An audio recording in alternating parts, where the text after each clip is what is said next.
Scorpion Studio. Emotions, reflections, conclusions. Past, present and future. A changing world.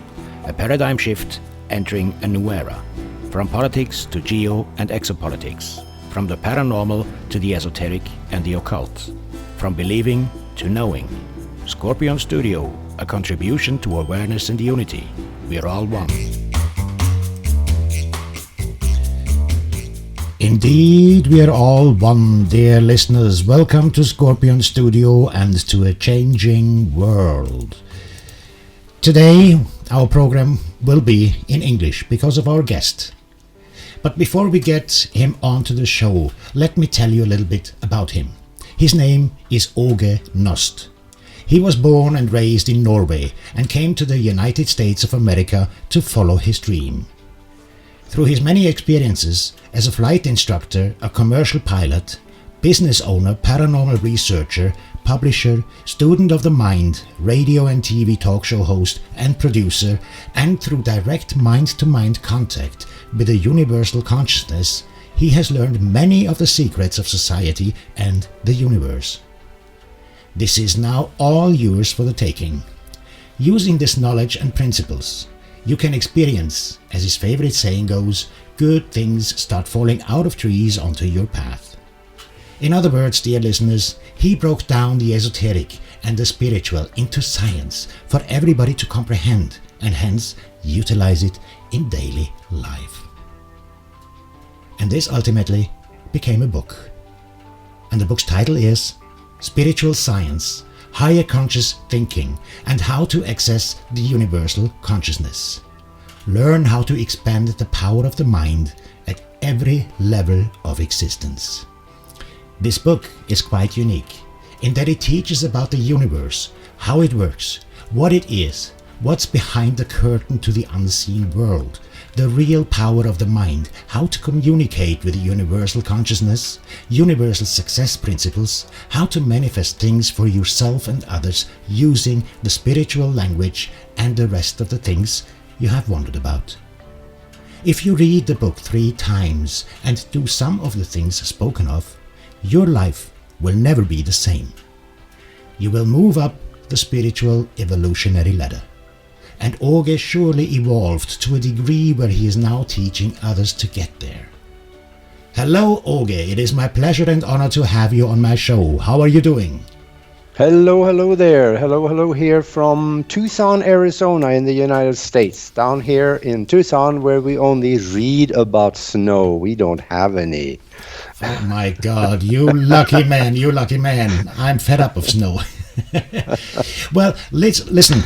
You are such an exciting guest, and I met you actually through a friend of ours on Facebook, and a long time we spoke of making a podcast, but I wasn't ready then. Now I have my equipment and I'm quite new at that in interviewing people, so forgive me my English and my methods, but it's coming from my heart.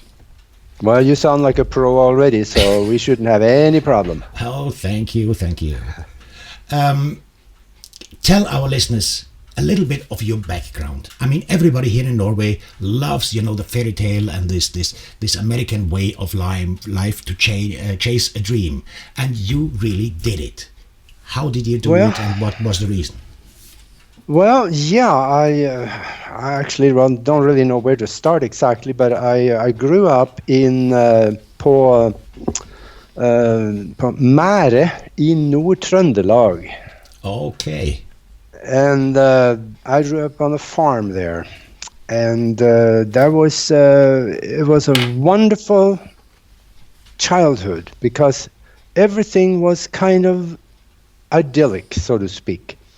And of course, being the only child, you have to follow traditions. Traditions are very important over there. And I was supposed to take over the farm and run it. And so I went to agricultural college and got my, I became an agronomist and took over the farm. But I figured it out that this is not what I want to do for the rest of my life. So I at the age of 25, I left Norway and came to the United States to go to flight school. And I spent 1 year in flight school and got all my certificates and ratings. That included the commercial pilot license, the instrument rating, flight instructor rating, multi-engine rating, and instructor rating for both instrument and aircraft multi-engine ratings, pretty much everything you can get. And started teaching flying. And 3 years later, a partner and myself, we started a flight school in Minneapolis, Minnesota, at the Anoka County Airport. And the flight school was called Arrowhead Airways. And it grew into an international air taxi, and it became an air carrier. Now, I flew for 23 years, and it was great. It was very interesting. I've seen things in the sky and done things that most people only dream about doing and seeing. But you know, after a while, when you do too much of what even you love, you kind of burn out. And I did that. So after 23 years, I quit flying and I started doing other things. And I started writing. There's a lot of stuff in my 3 pages in the bio there of things that I've been involved and done over the years. And I started exploring the mind. And I was very lucky. I've been able to associate with some of the wealthiest and most influential people in the world. And one of the things I was doing some 20-some years ago, I was traveling around the country teaching a mind development course called ZOX Pro, ZOX Pro training. And that really broke through for me, because what we were teaching people how to do is to assimilate information out of a book at the rate of anything from 75 to 100,000 words per minute with 95% retention. Oh my. Yeah, and this sounds almost impossible, but what we're doing is that we are manipulating the brainwave pattern down into the alpha range, and we are developing a path into the subconscious and back again for information to flow back and forth. And it was fairly simple. So I didn't say easy because it takes a little practice, but it's simple. And this broke through something for me. And I started meditating. Actually, I've been meditating since I was back in Europe, so I was probably about 19. I've done that pretty much every day from there on until now. And about 4.5, 5 years ago, I had an incredible experience. I was sitting in meditation, and I started seeing flashes of light coming in, behind closed eyelids. They came coming in from the periphery into the middle, and that kind of turned into kind of like a bright white light that expanded. And I could, in about 10 seconds or so, I felt myself inside this ball of light, and then start seeing things in this light in front of me. There was kind of a boiling soup of things, concepts, inventions, ideas, people, and there was all floating around in there. It's kind of like what Nikola Tesla said one time. I saw the past, present, and the future at the same time. This is not special. There was nothing special about me. There was something that a lot of people have had this. Artists and painters and sculptors, they've had this. And I just had one of the same experiences where I tapped into this universal consciousness where everything is. Because in that universal consciousness, outside of the physical, the past and the present and the future exist in the now. With other words, there is no distance between the past and the present and the future. Yeah. So we can see it all at the same time. Well, many people, I guess, have experiences like this, but for you, it was more or less maybe within you, not that strange, and you wanted to know more about it. You wanted to accept it as a natural thing, and you wanted to know about it so you can explain it, right? Yeah, it was no magic. I knew these things existed, and I was kind of hoping that it would happen. But I never thought much about it until it happened. And of course, when it did happen, afterwards, it took about maybe 5 seconds or so, and 5-10 seconds to go through all this and see it. And it came to me in concept and detail with full understanding. So then afterwards I sat there and I thought, what in the world am I going to do with this? And I knew almost immediately, I can't talk about this because people will think I am totally an idiot and I'm nuts. But I talked to one guy about it that was there, and a very well-educated man, and we talked about a lot of goofy stuff, so I figured he was on my frequency, so to speak. And he said, well, no, he says, that's not strange. He says, what you experience, it makes perfect sense. He says, go and read some quantum physics. And he suggested one book to me, and I went and got the book, and I read it, and by golly, there it was. Not quite in detail as much as I had seen it, and there was other concepts in addition to what I have seen than what was in the book. But otherwise, now I knew that if I backed it up by science, I could talk about it. So right after I had seen this, I grabbed a writing tablet and a pen, and I started writing. And I basically wrote for 3 days, and plus or minus, things that I had to do during the day. But I wrote down as much as I could remember. Well, actually, I remembered a lot more than I wrote down, and I still have a lot of that memory with me. So we can talk about some of the things there that we went through here in this interview, if you like. So. Yeah, it's very extraordinary. That gave you actually the hint to ask the question in your book: why are you not happy with your spiritual experience or understanding of religion? Right? Yeah, and if religion doesn't answer all your questions for you, then you need to look outside of religion. We got to look at the word religion. Religion. A legion is a military dictatorship. Yeah. And religion is built on the same principles as government. Yeah. Now, spirituality, on the other hand, that takes nothing away from God and whatever you understand God is, but it's different. It gives you understanding and choice. Yeah. It is not thou shalt not. Yeah.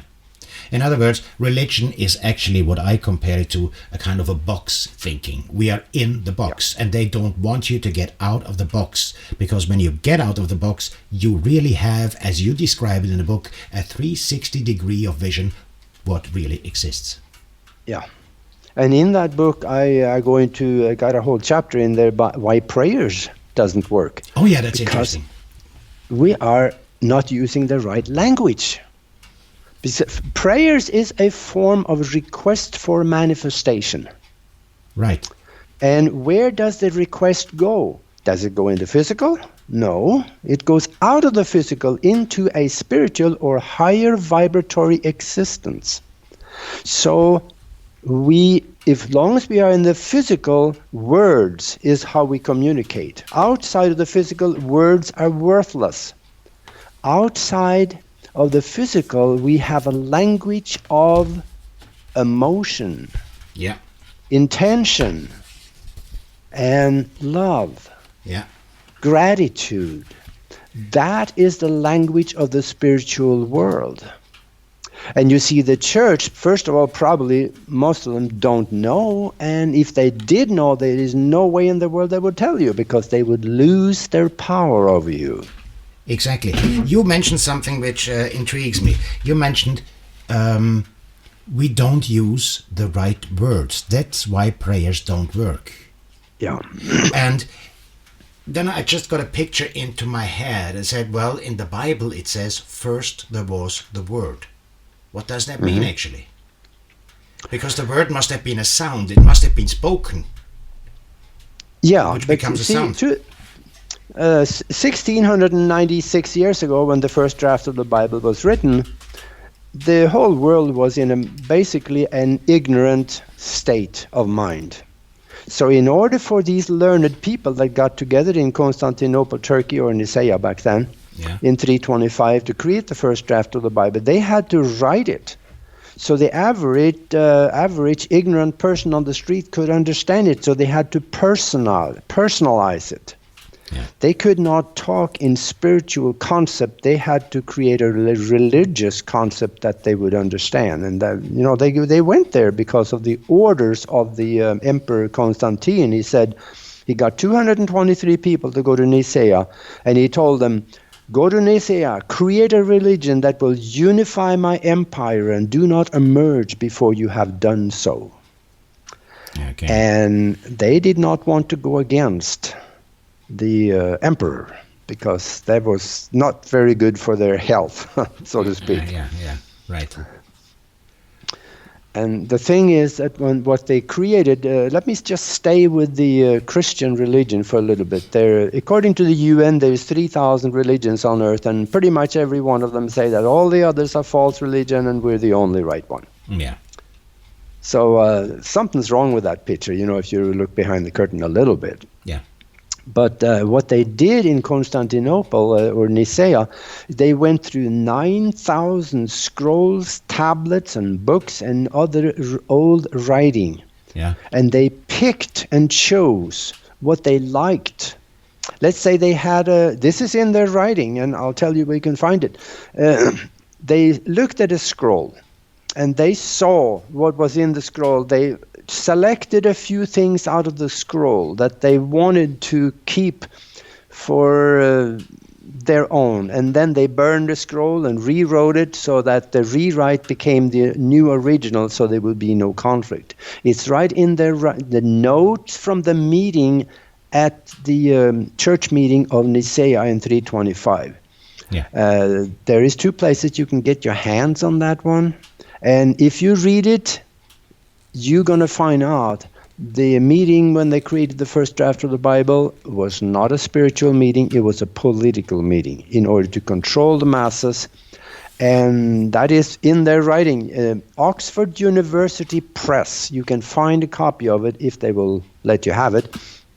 Also, another one is that the Topkapi Museum in Istanbul, Turkey, has a transcript of the writings, of the minutes, so to speak, from the meetings at Nicaea. And you might be better off actually getting it from Topkapi, because it's a Muslim organization. They're not so protective of the Christian faith as the Brits would be. I see. So the whole thing is manipulated. Absolutely. They lied their face off when they created that thing. And what they did is actually they followed the orders of the emperor, because the Roman Empire in 325, they had wars and small uprisings all around their borders. And Constantine was worried that the empire would collapse. Well, 100 years later it did. Mm. But he created this book, they call it. Bible comes from the Bible, which means book. So it was a book. Yeah. And of course, they didn't agree on a lot of it in it, so it really didn't become a religion before the Council of Hippo about 70-some years later. Yeah. But, I mean, what is strange to me as well is I heard that from the Sumerian tablets, all of them which were found, they're only about 20% translated, and almost 50% of these tablets, they don't know where they are. So I guess somebody has them and has hidden them away. Oh, you're on to something there. And this is actually, but now we are a little bit off the topic, but I think this is one reason why the US government went to war, that means the second war, into Iraq. Because one of the first things they did is went right into Baghdad, into the museum. Yeah.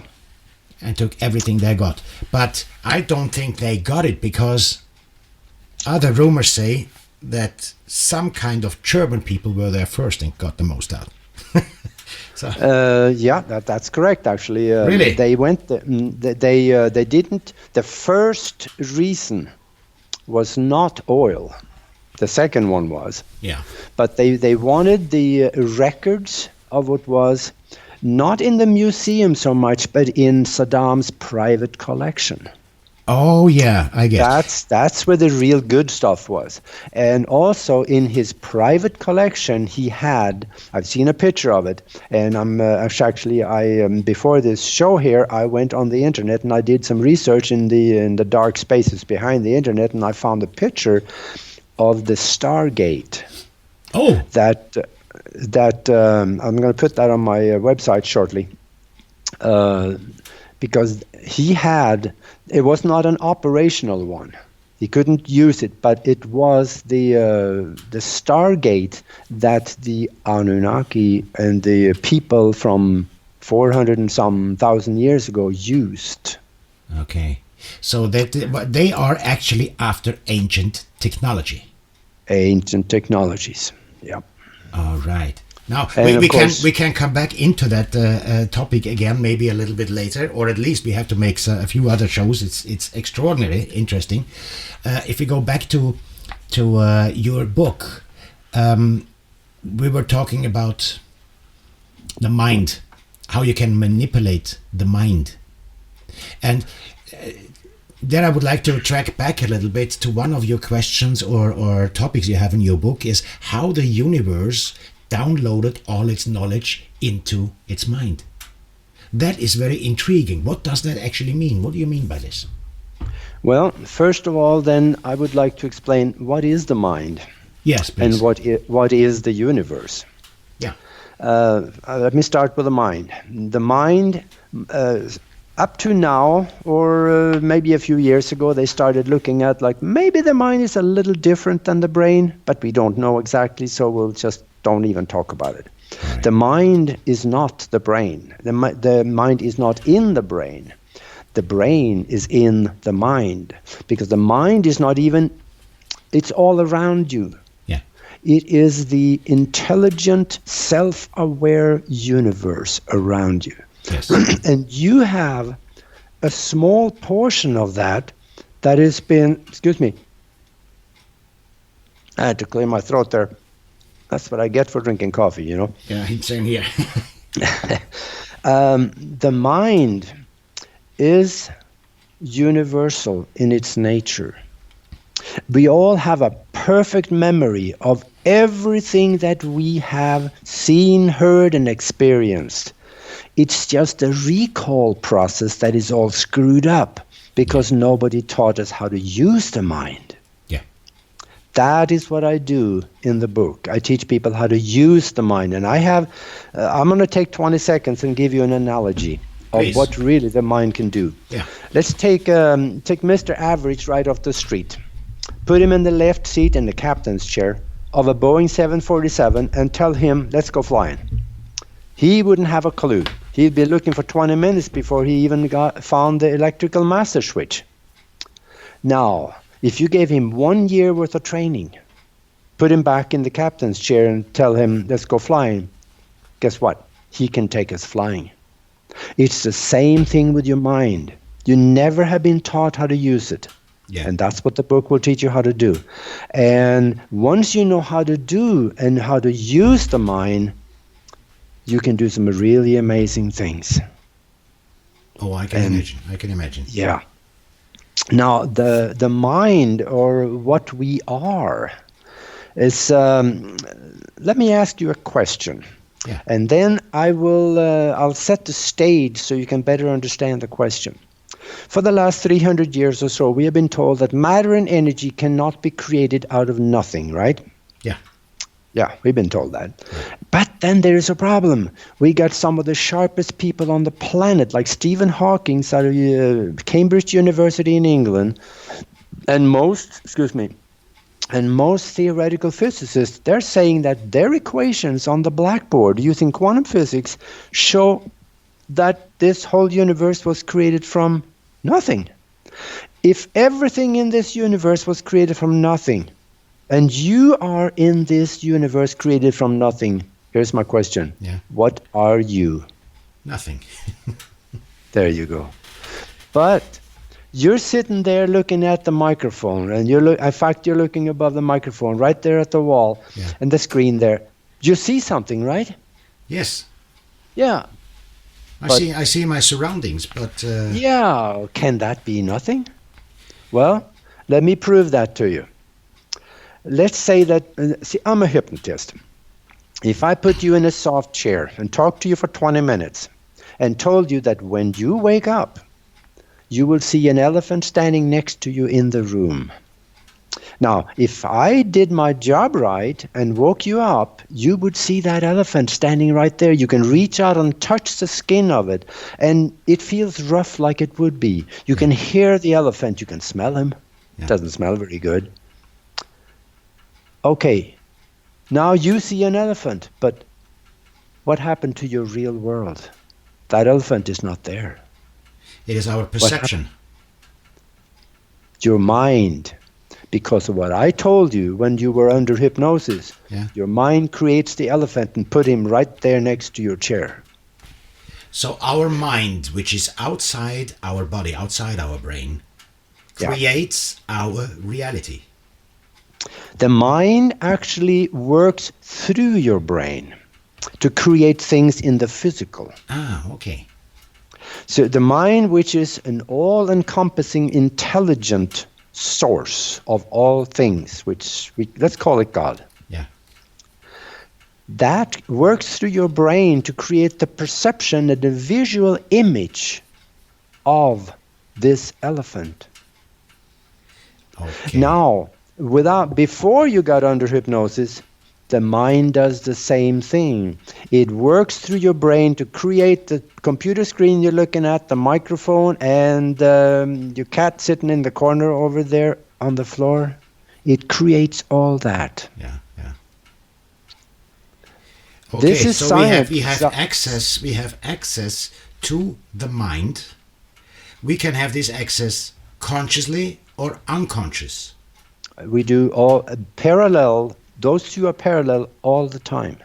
Okay, so that's a better understanding for me, because when we think, or let's say if I'm a negative person and always have negative thoughts, negative things will happen to me. Oh yeah. So my mind gives me what my brain is thinking, or what I'm is manifesting the things actually. Yeah.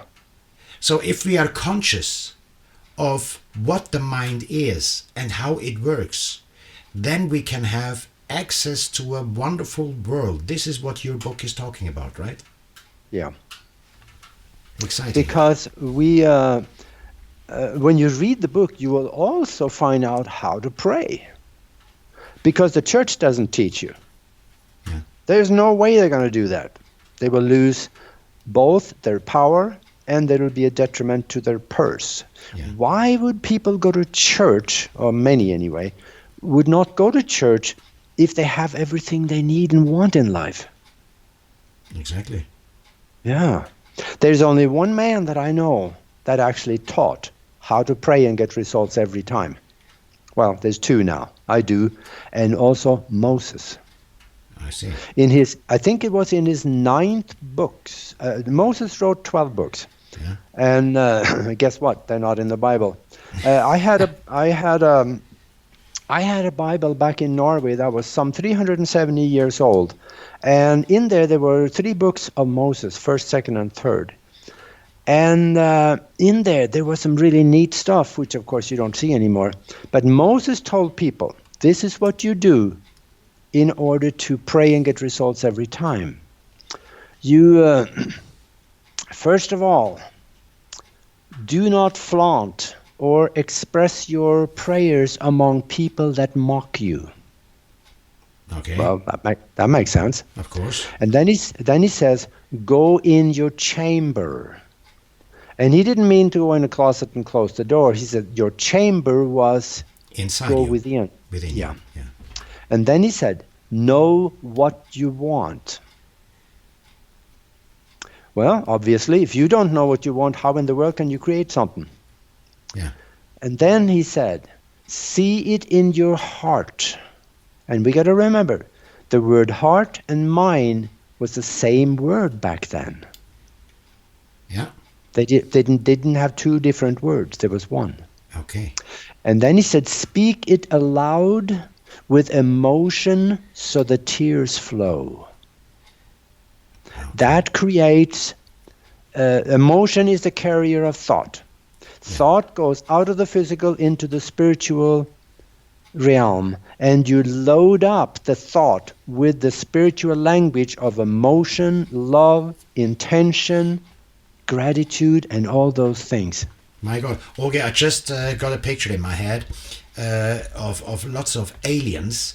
It's completely off the topic, but just to mention it, a lot of aliens came into my head now who are studying human beings because they are so jealous of our emotions, because most of the aliens don't have any anymore. Right. Yeah. Oh my God. And they feed off of that. Now there's another thing that, two more things that Moses said, and he says, "No, it is yours." And that means don't waffle. Yeah, yeah. No, you already have it. Yeah. And then just let go. Well, he didn't say let go, but he says leave it to God. Yeah, yeah. With other words, don't be a beggar. Don't be running back there 40 times during the day and ask for the same thing. It is okay, but if it is done right. But when you pray, if you pray for something for yourself only, you're not going to have the same results, because the universe is not a getting thing, it's a giving thing. So pray for something that other people and other animals or anything outside of yourself can also have benefit from, and they can improve their lives and have good things from. That means you pray out from your heart and not from your ego. Not from the mouth, but from the mind and your heart. Yeah, yeah. Which is the same thing. Okay, this is very, very important steps. If we could recap it, you go first. You go into the chamber. That means you go within yourself. Yeah. Right, and then you what do you say? You pray. Well, yeah, first of all, stay away from negative people and don't pray around them. And you go in your chamber, know what you want. Yeah. You see it in your heart. Visualize it. Yes, you visualize it. Yes, yeah, yeah. Speak it aloud so the tears flow. Yes, and then let go. Mm-hmm. Know it is yours. Yeah. Don't waffle on it. Yeah.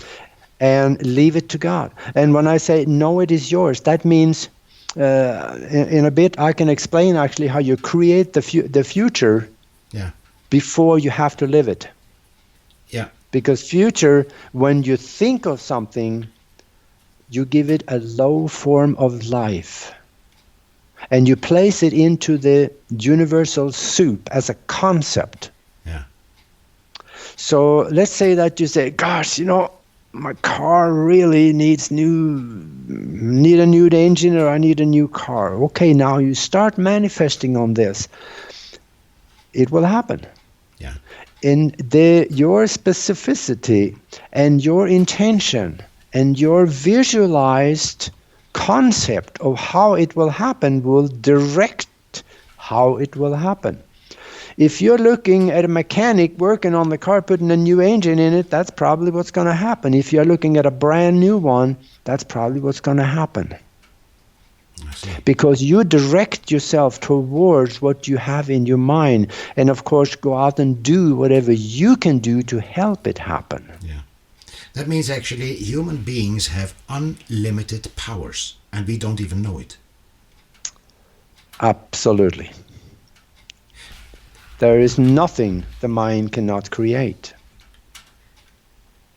Well, first, and that's even scriptural. Look in there. You remember where it says, that what was it? Let me see. With God, all things are possible. Yeah. It says in there. Yeah. Whether they created that out of nothing in Constantinople, I don't know, but the concept is true. So God actually is nothing. It is the universal, nothing physical, but it is the universal self-aware pool of all-encompassing knowledge and energy. Yeah, yeah. And it creates the different stages or different levels of awareness, of being. Oh, absolutely. We have different levels of vibrations which create the different dimensions, and Boy, that's another show. Yeah, I can imagine. But then when let's say you just said what God is, and but who are we, and who created us? Well, if we go, we are basically a spark of life. In the physical, we do not have life. We have existence. Because there is nothing real in the physical. It is a perceived holographic existence. Yeah. Would that make any sense? Yes, of course. See, when we look at that from, we are an unlimited, powerful spiritual being that is creating the physical existence in order to have experiences. Because as a spiritual being, we cannot have physical experiences. Yeah. So we have to create this physical existence in order to get those spiritual and physical experiences. Yeah. So the universe was created all the way back to its beginning in the now. That didn't make sense. I'm going to say that again. The universe was created all the way back in the beginning in the now, because there is only now. Yeah. Outside of the physical. Because time is a physically created concept with trillions of present moments stacked after each other. And we go through them so fast that it looks like a constant flow of time. When you have a present moment, and then there's a next present moment right behind it. Yeah. There is actually a gap between the two of them. This is what the download showed me. Yeah. You have a present moment right now. Another trillionth of a second, or I'm just using that word for, just to compare to something. There's another present moment next to it. In between those two present moments, there is nothing. Yeah. The whole universe does not exist. But then in the next present moment, it recreates itself again. Oh, and then you have an empty space and another present moment. So you can say this empty space is actually the big nothing. The big nothing. Yeah. Right. And you can, when you get into the next frame, you could say it like that, it's actually the same as a movie. When you watch a movie, you have moving pictures that actually fixed pictures put together in a row, and you when you play them, look fast through them, it looks like they are moving. That's why it's called a movie. And when you have one created frame in the now, and then in a trillions of seconds there is a little space between before the next frame comes. So we have everything in the now, but still we perceive the future and the past and the now. That means there must be timelines we can go into. Oh, absolutely. And we are in control of those timelines. How? This involves time travel. Okay. We are, I heard a comedian one time, and he says to the audience, I want you to participate in a time travel experiment, he told them. And he says, okay, right now, close your eyes. And I tell you, he says, I will tell you when the experiment is over. So they close their eyes. 10 seconds later, he says, open your eyes. You have now taken part in a 10-second time travel experiment, because you all made it here, right? Yeah. He was joking about that. Yeah. But the thing about it is that he was closer to the truth than he actually probably knew. Because we have the present. The past we think is locked in stone. Well, it really isn't, because there are now scientific experiments that show that that past can be changed. Yeah.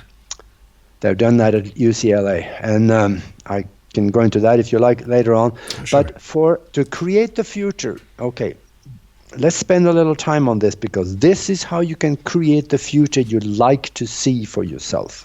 Yeah. Pick something that you really want very much in the future. Yeah. Let's say you just started a business and you want this thing to grow to phenomenal success.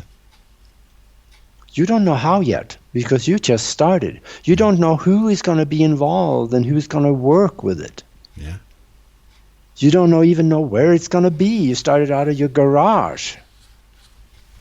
And now you don't care how it happens because you go into the future, place the concept of what you would consider to be ultimately successful, and design it in concept and detail. Place it in the future, but do not place it in a date. Dates are worthless what the universe is concerned because it involves time. Yeah. Place it with a time-coded event like a New Year's party, Christmas party, birthday party, anything like that. When you have your friends standing around and you are toasting to the success of this thing that you created with, let's say, 200 employees that are all happy because they were paid well. Yeah. So now you have created this concept of what you think is success in the future. And now you go into this concept and you build it in detail and color and emotion, and you can feel other people being happy and having fun and laughing, creating this thing with you. And then you come back here and you do your thing, and then you go back. Visit this thing every day, several times a day if you like. And by doing that, you are recreating it in the future at that New Year's party when you're all standing around toasting. And now every time you go back and forth to it, you lay down attractor strings. And outside of the physical, they look like little bitty, very tiny, white strings of light. Those strings of light will lead you to this thing you have created in your mind in the future. And every time you go back and forth, you solidify the path to it. Okay. That draws you up that timeline you are creating to this thing in the future. And of course, this concept also called that God will give you the nut, but he will not crack it. Yeah. We got to do our part. Yeah. So you do whatever you need to do in order to help this happen. You just keep doing what you know, you research, you look around. People will come into your life that can help doing this. You will find them or they will find you. And the resources will come from places you probably never expected it to. Yeah. And you will build this thing as you go up these attractor strings to the destination in the future. So when the present time come and join with the future concept you have created, you just walk into it. This is what billionaires do. I am on first names with 3 billionaires. And one of them, I was sitting at the back of his airplane one time and we were talking about things like this. And he explained is I don't do anything in business before I've created it in my mind first. And he explained a little bit about this, and that made perfect sense to me. That's why I write about that in one of my other books, Universal Consciousness and How Billionaires Think. Yeah. That is absolutely exciting. You are tapping into the universal consciousness. You manifest the things, but it, as you said, God will give you the nut, but you have to crack it yourself. That means when you do this, when you tap into this consciousness to manifest the things, you can't just sit on your ass, sorry my language, and just wait until it happens, because you will get things to do. You maybe don't know exactly what to do right then and now, but when you are open, you will get the intuition on what to do next. Absolutely. You will see it and so on, you know. So unconscious people, let me say it like this, would have really problems to tap into the universal consciousness, right? Absolutely. And it's just like J. Paul Getty said, the world's richest man in the 1950s. He says, I start businesses and I have no idea how to do it. He says, but I figured it out as I go. Exactly. Yeah. Exactly. We have been talking about it. What is the physical world actually made of? You said it's a kind of a hologram. Okay. Boy, this is going to upset some people. I love it. Especially the Christians and the Muslims and the... Well, it's about time. It's about time. I mean, the Hindus, they have a pretty good idea of what's going on behind the curtain. But, you know, the locked down religion in the West, you know, they are all about control, so they are not going to like what the real truth is. And the real truth is that there is nothing physical in the physical world. It is all thought. Intelligent thought has created this holographic projection of things going on. And that is funneled by the universal consciousness through your brain and through the ego part of the brain, which is the reptilian brain that is created most of it, because it is most capable in the physical. The other part of the brain is mostly memory and sight and all kinds of other things, but the reptilian brain is the creative right there in the lower part of it. It's a very small little thing in the middle of the brain, and it's got phenomenal capabilities. Right above it, you have the pituitary gland. Yes, yeah. That comes, the universal consciousness come in through the pituitary gland and funnels, creates electric charges there, and that is funneled through the reptilian and into your hologram. Yeah. And that hologram is so convincing that when you were peeling potatoes the other day and you cut yourself, boy, that hurt. Yeah.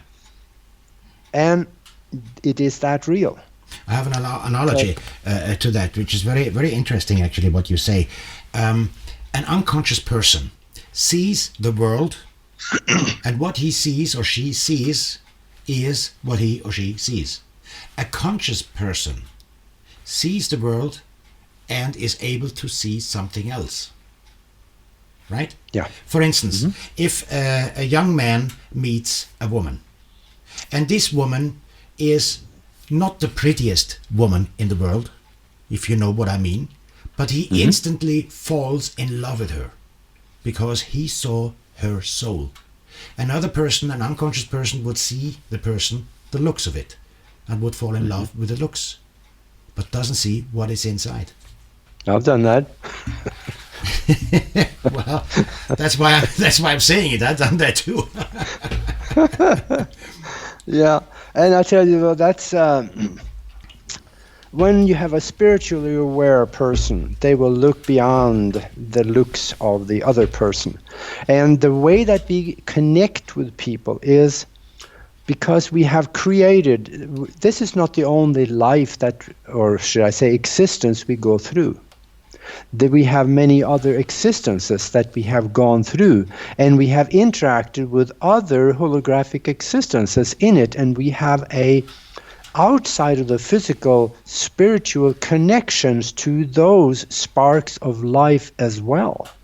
So that's why we recognize sparks of life could be called soul. So when we are here, when we meet someone, if we have done something with them in other existences, we will recognize the soul behind the looks and the physical person. Yeah. And we get drawn to it. That is especially true with spouses and business partners and things like that, because there is an affinity to the essence and the energy behind the physical. Yeah. Right. And we have many like that. There are many people that we deal with like that. There are people that you run into and your skin will crawl just being close to them. Yeah. I have run into that. And the best thing you can do is to walk away before they latch onto you. Yeah. It is becoming aware of it instantly.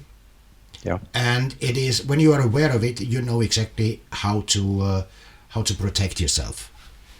And this will then not harm you. But people which are unconscious, unaware of these things, are in for a terrible ride very often.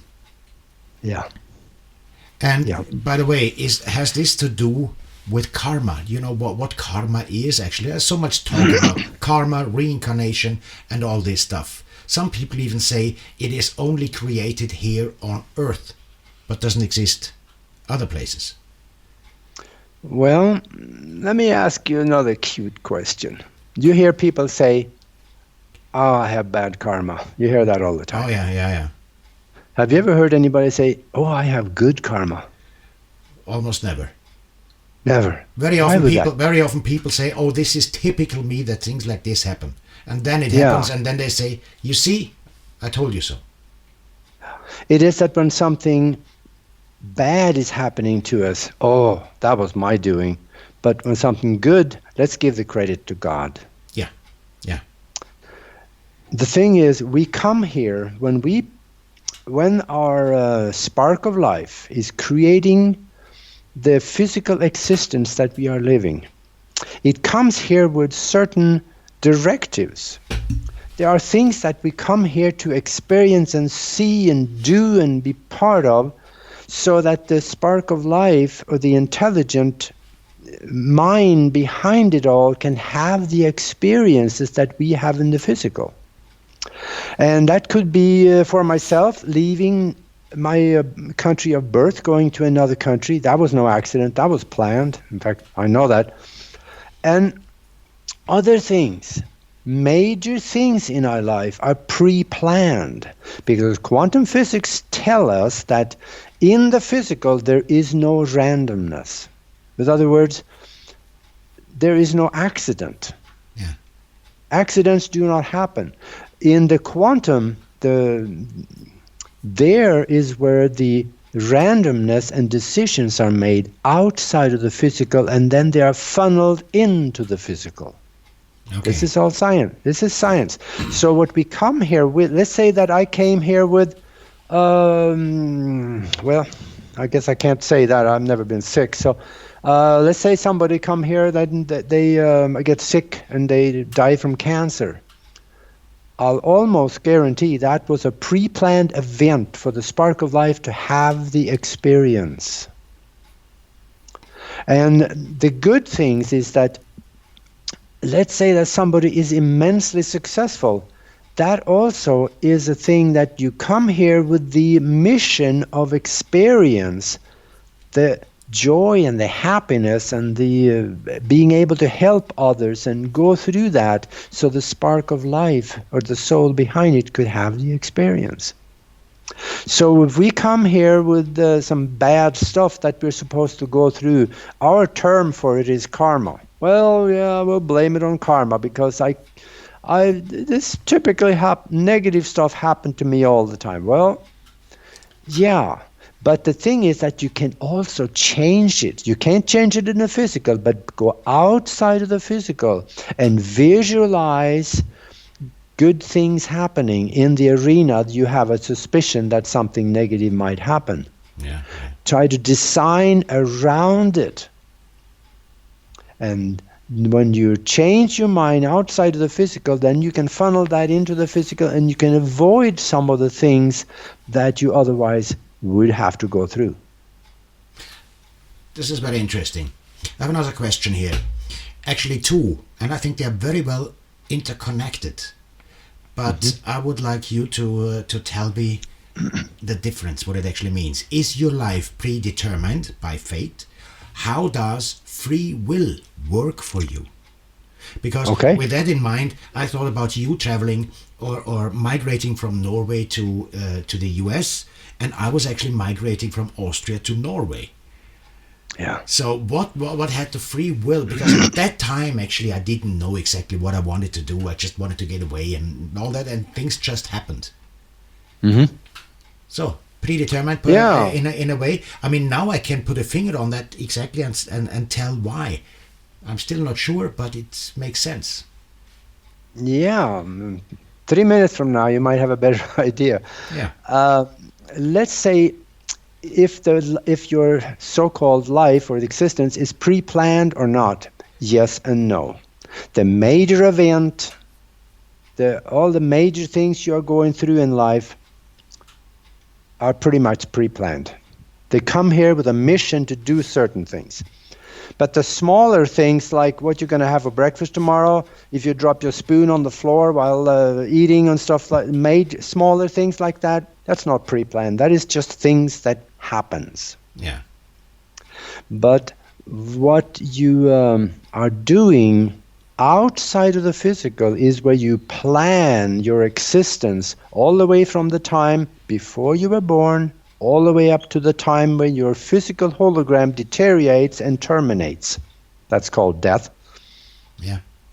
By the way, either in this show or the next one, we should talk about how possibly to avoid it, because the Nobel Prize was given in 2009 to 3 doctors that found an enzyme that reverses the aging process, and nobody seems to know about it. So there is a way around a lot of things. But back to your karma. The karma is actually a built-in plan. It's kind of lesson plan. Yeah. We call it karma, but there is a master plan, is what I'm calling it, for your existence or your life. So there is pre-planned. And the smaller things, they just kind of filling in the gaps. What in my case was interesting when I wrote down my life cycles from where I was young, and what I did from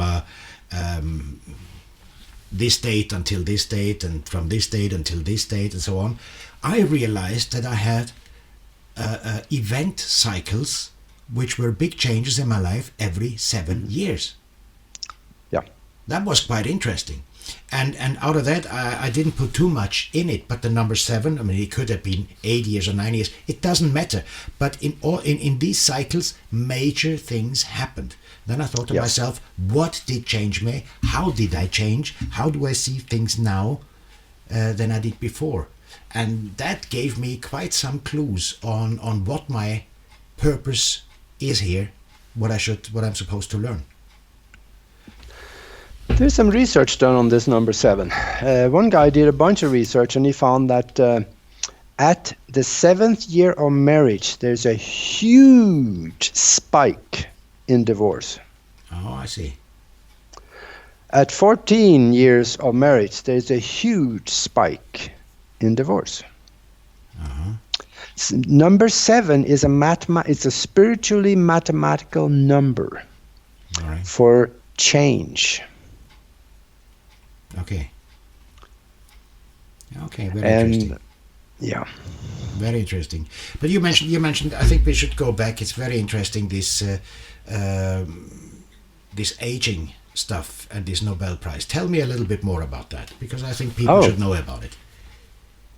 Okay, well, in order to aid them in doing that, maybe they should also, let me throw my website out there so they can actually go read a little more about this. Yeah. The website that you can go and read about this is www.aage-nost.com. So it is www.myfirstname-mylastname.com. And if you go into blogs, the blogs are mystery is what I call it. In the blogs, scroll down, go down to the bottom of the page to overview and scroll down to December 23, 2015. And you will find a blog that I did explain exactly how to reverse the aging process. Has been proven by science now that it works. See, science has figured out why do we age and why do we die. It's not because that, well, everybody dies some night and I have to. No, that's not it. Because, I'll tell you a couple of stories about that, but science has found that the reason we age and the reason we die is because all the cells in the body, they renew themselves. Every liver renewed itself actually in less than 1 year. Bones, that takes from 7 to 10 years to renew themselves. But anything in between there, for all the organs, the cells in it, they will replicate themselves when the old cells die and are washed out through the lymph system. Yeah. Now, as we are getting older, there's a reason for that, is that we are not producing totally enough of one enzyme. It's called telomerase. And if the body had enough of this enzyme, we would not age. But the body doesn't have enough age. So the effect of us not having enough of this enzyme is that the end of the chromosomes, which are called the telomeres, every time a cell divides, the telomeres are getting shorter and shorter and shorter, all the way to the point where the telomeres are so short they can no longer hold the ends of the chromosomes together, which hold your genetic code. So the ends start fraying, and the cell is no longer able to replicate itself. And you get stuck with old cells in the body, and you get older and you die. Which brings me to a question. When this happens, have we been programmed that this happens in our body? Absolutely. Okay, that brings us back to history. So we could actually reverse that. And that's what we're doing. Okay. That's what I'm doing, and it's working for me. Wrinkles are going away and stuff. But let's go back to this aging again. Yeah. When we are able to increase the production of this telomerase enzyme in the body, the telomeres will not shorten. In fact, if we get enough of it, they will lengthen again, and that is the reversal of the aging process. And in 2009, the Nobel Prize was given for the discovery of the enzyme that reverses that aging process by creating enough telomerase in the body. Now, there is a way to do that, and if you're going to do that, it'll set you back about $400 a month or so if you're going to go out and do this. And it's still questionable whether actually the pharmaceutical portion of the product will actually do as it is said.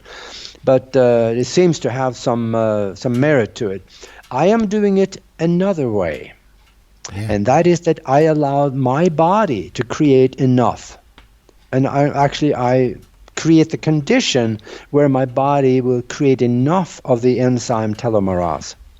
And I do that by doing the same thing as some very old people have done. Yeah. Right before the show here, I did a little bit of research. Excuse me. I found a Falun Gong teacher in Japan. His name was Mitsu Taira. He died at the government. They confirmed these ages. He died at the age of 242. Oh my God! Yeah, and then there's a written record of Yong Tai in Fujian province in China. He was born in 881 AD, and he died in 1325, and that is 444 years old when he died. There are government records showing that, actually not of his birth, but there was when he became of age, there is a record of that. And that's when he was about 12, 13, 14, 15, something like that. Yeah. And now, there is another man that I found. He was a martial art teacher for the army in China, and he died from an accident at 256. That's on your website, this story, isn't it? Yeah, that is also mentioned in the blog that I just gave you. Yeah. And also I cover that very well in the book, and I go into detail about. I found out what this 256-year-old man did. And first of all, There's another story here too, and that is that in the mid-1950s there was a Chinese university professor that came to New York on an exchange program. One evening he went out with some colleagues, and they had dinner, and he got food poisoning and died. So now he ended up at the morgue, and they called the ambassador from China and said, "Wait a minute, there's something wrong with this guy because his passport showed that he's 54 years old. That can't be." And the ambassador told them, "Well, yeah, he is." And they asked the ambassador how. And the ambassador told them, first of all, he only eat Chinese herbs and berries, and he knew he could never die. That was the answer they got. Well. So now we see some things here. First of all, if you do not accept the concept that you have to die, in a mind-created universe, we start creating a different paradigm for ourselves, doesn't we? Yeah, yeah. So, and also the people that did the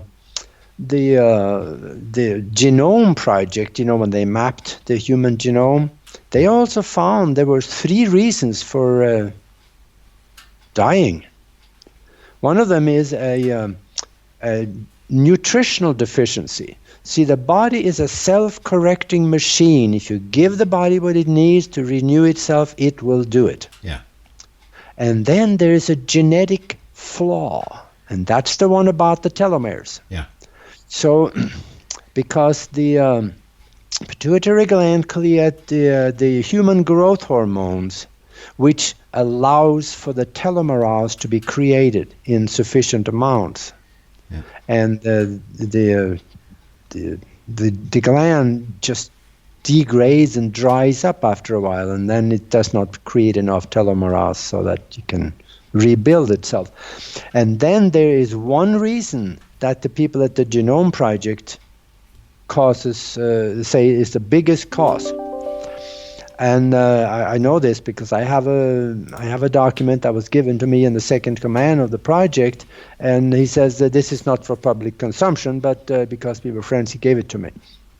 And the third reason is religion. But how in the religion cause you to die? Well, think of it. All religions say that when you are going to grow old and you're going to die, you're going to go to a better place. Yeah. Okay, so now you grow and you get old and you get pains everywhere, you get arthritis, you get all kinds of memory loss, you wonder who you are and why you walked into the kitchen, and life turns sour for you. So that better place starts looking pretty good, doesn't it? You get drawn to it. Yeah. That is exciting what you are telling me here. These people who got that old, like 250 years and so on, then people would say, well, why do we have to get that old? I don't want to live forever.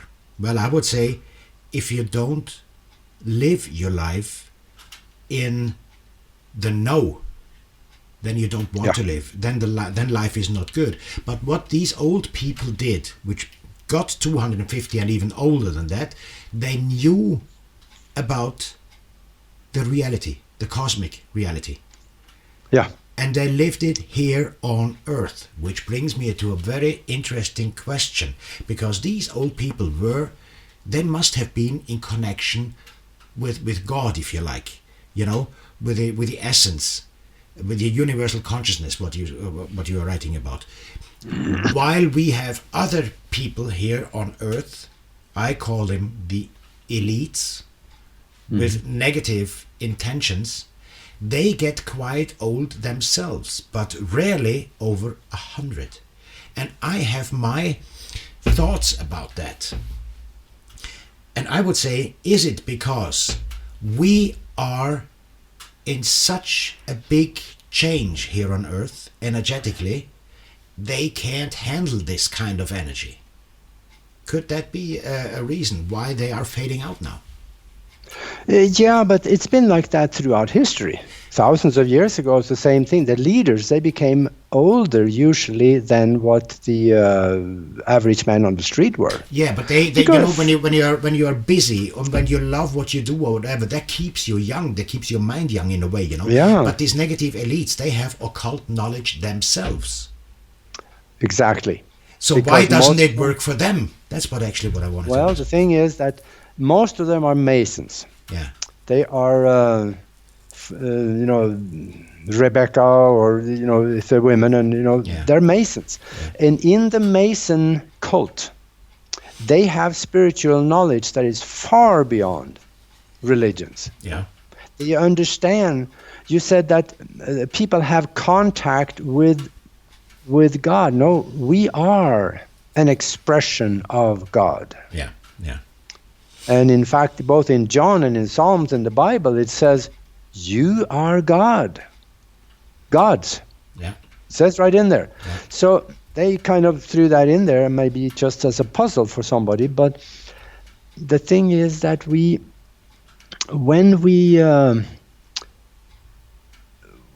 go through our existence here, we are going through a pre-planned existence, and for the major part of it. Yeah. And these elites, they came here wanting to have an experience and ruling and power, and they came here to conquer, so to speak, an existence.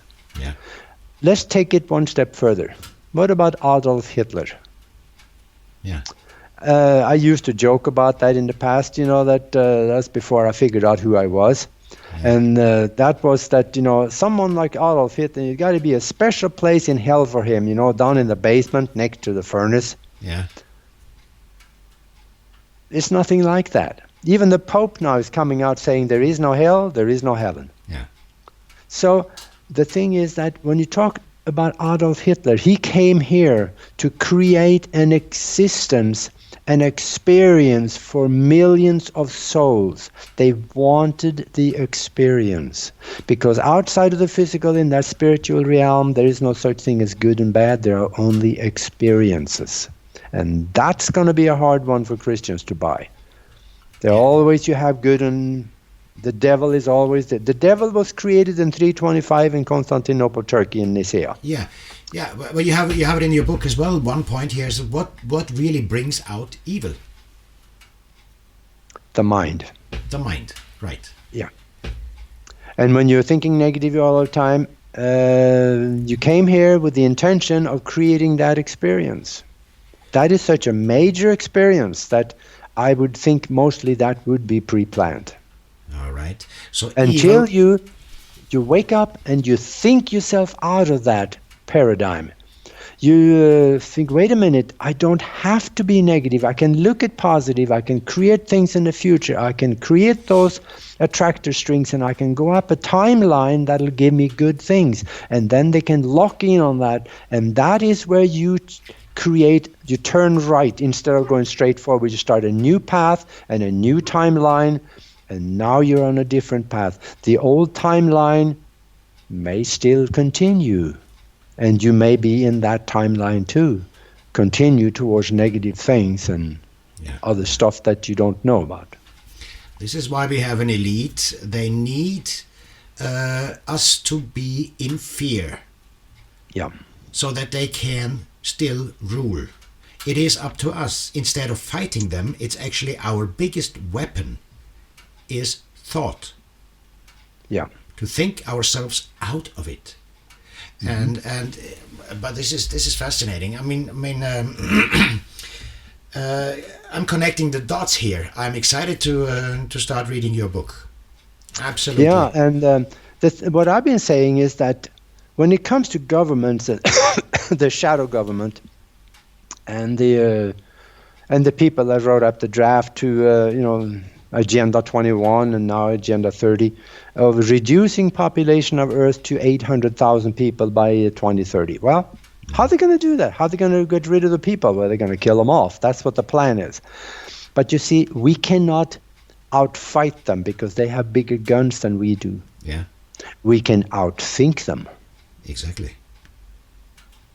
And we do that by creating our own existence within this vibration. And our own existence will go off in a direction where we have good things in it. Exactly. Good learning experiences. Exactly. Whatever else falls by the side and we don't know about it. We don't really care about it. We could actually compare it with a parallel Earth already. Parallel universe. Yeah, and a parallel universe existing already here and in the now. It's up to us and our consciousness where we want to be. You have no idea how close you're to the truth on that one, because there are pictures out there, and the first-hand pictures, unaltered, that show two suns in the sky. Yeah. And there are also pictures that show there is another moon about a little bit smaller than this, the one that we see every night. Yeah. And that moon is blue. Okay. There is a parallel existence right outside of our existence, very close to us in vibration. Yeah. And there are people there. Yeah. And you can see them once in a while, because have you heard about the shadow people? You know, the people, that movement that you see out of the corner of your eye? Oh yes, I see that many times myself. I see them all the time. Oh really? Those are the entities that is in that reality outside of ours. Yeah. Because the periphery of the eye can pick up higher vibratory light than the center of the eye can.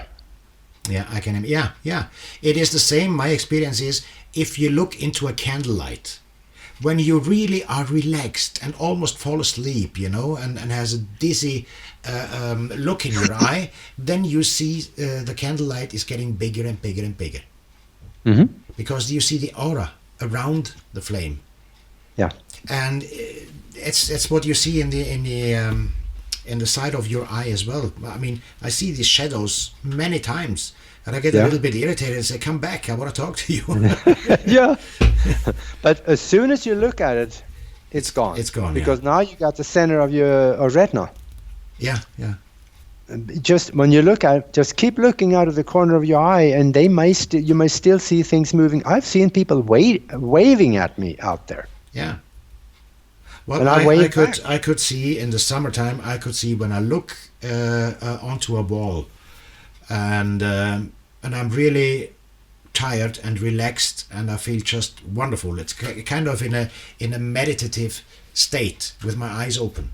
Then suddenly faces appear on this wall, and they start moving. The lips start moving. I understand what they're talking, and I talk back to them in my mind. Yeah. Nothing scary. It's a wonderful conversation. I love it when this happens, you know, and it could go on for half an hour, 3/4. Yeah. Absolutely amazing. Oh, let me tell you how you can. There's two ways you can actually communicate with dead ones. Yeah. You want to know how? How? Okay. Back in the 1960s, there was a guy in south of France. He rigged up some electronic equipment. He used a Tesla coil, and he went to the graveyard when there was a fresh grave. Somebody was just put in the ground. He put the Tesla coil next to the grave, and he walked off about 20 feet and took pictures. And he could see the guy standing next to the grave. Because inside of the Tesla coil electronic aura around the grave, the vibration was raised, and this was picked up on the film. Yeah. And of course, the people in this little town down there, they got so shook up over this, they chased him out of town. Otherwise, they would have lynched him. Now, there's a simpler way. Get your hands, and this is a way you can see UFOs every night, every day. You can see them, and some of them really close up. And you can see aliens. You can see disembodied spirits. Get your hands on a 4th generation night vision goggles. Because they can see into the higher vibratory light that our eyes cannot do. All right. They use these, or the U.S. military used this over in Iraq, And they gave these to the officers, these fourth generation goggles, and they came back with all kinds of complaints. What are these people we're seeing here? That we see things flying in the sky, and we take the goggles off, there's nothing there. So they got so many complaints on it, they pulled back the fourth generation and gave them back the third, which does not show it. Because this way you can put on the fourth generation night vision goggles, go outside at night, look up into the sky, and you will see ships flying around. You see lights flying around. Some of them are big triangular ones. You get cigar-shaped ones. There are some flying discs. They're all out there. Yeah. And there is, I've tried it, and yeah, you really can. So that's just a tip for somebody. That you can find them on the internet. They're a little expensive, but they're coming down in price now. Exciting. Mm-hmm. I mean, it's very important that we, in these times of big changes, are open-minded and open-hearted. Yeah. And we are going to have wonderful experiences, and we need to be open towards things we would never have accepted before. And this is why your book came out in 2015 at the right time, that people are learning about the esoteric and the spiritual things broken down into science. So that they really start to understand what this is all about. It's not a hocus pocus any longer. It is a fact. Yeah, and that's what I'm trying to do. Back it up with a lot of it by quantum physics, but also other science. And when I talk about all the things that I have in my picture gallery of pictures of flying, UFOs, and I even have NASA prints of humanoids walking on the moon. Yeah. So. And I'm trying to back up as much as possible. I got 3,000 pictures, unbelievable pictures on there. It's kind of unique, actually. Absolutely fantastic. I mean, we have been talking quite a long time now. It's 1 hour and 20 minutes. Let's have a few more minutes, because we need to have more shows about that. We haven't been through many things here at all, so we need at least 4 or 5 more shows. I'll always find something to talk about. You have something which is interesting here, is what is the Great Sea of Light? The Great Sea of Light was created at the beginning of this vibration. There were nothing here before the beginning. And how everything in this universe started was one single particle of thought that entered this vibration, and it thought, what can I create on my own? Mm-hmm. And that's outside of the spiritual bliss which it came from, where everything is bliss. It came down into this vibration and said, what can I create on my own? And that created, the Big Bang is, there wasn't any Big Bang. It was just, even quantum physics now has proven it didn't really happen. Yeah. But it started to create, and it grew and grew and grew, and it has grown for 14 point, there's some arguing about this number, but 14.7 billion years, it has perfected itself into what it is right now, when we think about it. Now, if we do not think about it, it does not exist. Yeah. So if you think about the planet Mars and what, the pictures you've seen, your mind create the planet, it is there, and everybody else in your hologram is thinking about Mars, is also now creating this. But if you all quit thinking about it, that concept of Mars disappears. I see. That is also based in quantum physics. The mind creates everything. If the mind is not seeing it, experiencing it, or thinking about it, it does not exist. Yeah. Phenomenal. That's the hard one to wrap our heads around. Yeah. So we are in this life, in this frequency right now, where our mind creates everything. So we are in this existence, but where is our real home? It is not in the physical.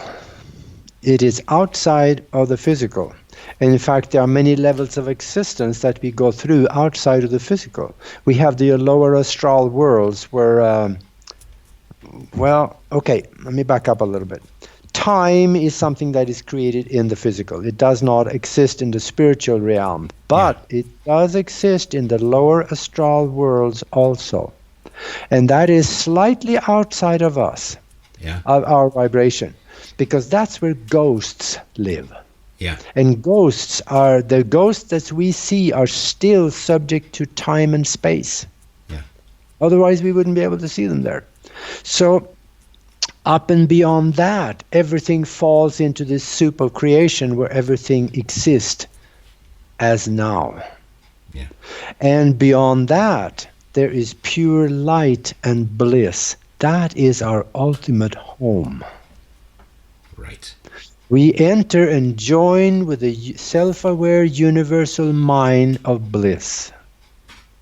So that actually, I was actually thinking about it. When we, from these lower vibrations, where we are now on this earth in a physical body, and we go through all this experience to go back to bliss, to go back where we actually came from, right?